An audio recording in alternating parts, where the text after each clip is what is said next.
Je vais vous montrer dans cette vidéo comment installer Bolt DIY assez rapidement en gros sur votre Mac ou sur votre Windows. Donc là, on se retrouve sur l'interface de GitHub.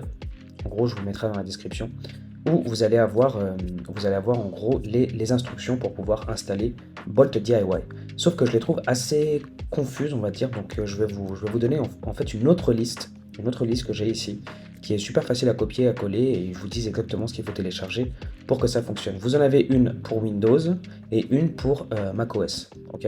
Donc ici pour l'exemple, on va suivre celle de macOS parce que j'ai un macOS tout simplement. Mais il n'y a pas énormément de différence. Il me semble que la différence principale, ça va être au niveau des prérequis. Il va falloir télécharger Microsoft Visual C++ sur votre Windows si ce n'est pas déjà fait.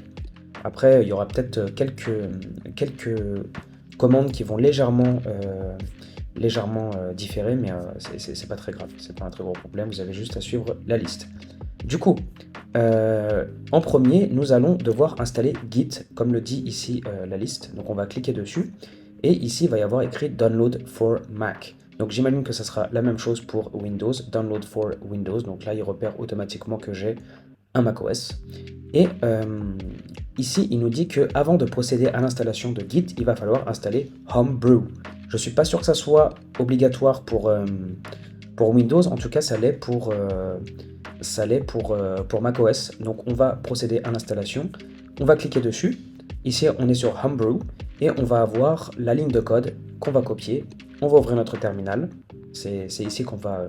c'est ici qu'on va rentrer toutes les lignes de code. Hein. Donc sur Mac, pour ceux qui ne savent pas, ici on appuie sur la petite, la petite loupe, on écrit terminal, on clique dessus et ça apparaît.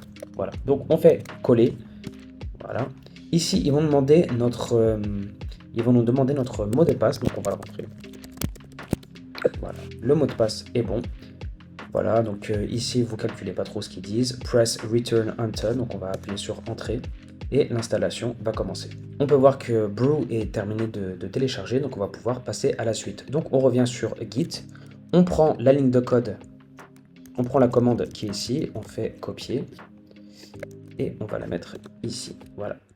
Et là, ça va commencer normalement l'installation de Brew.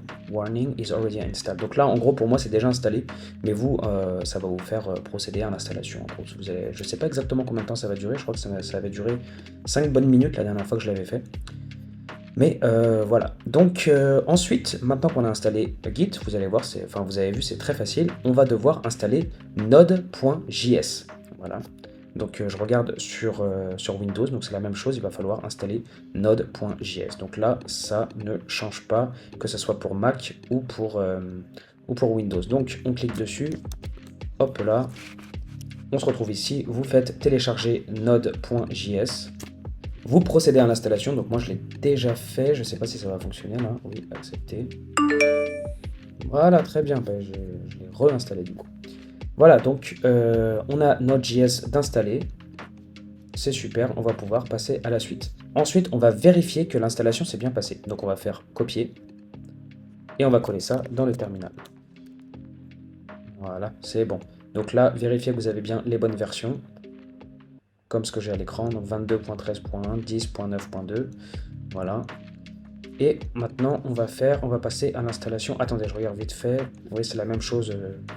C'est la même chose en fait sur Windows. Hein. Là, après, vous avez juste à suivre, les commandes.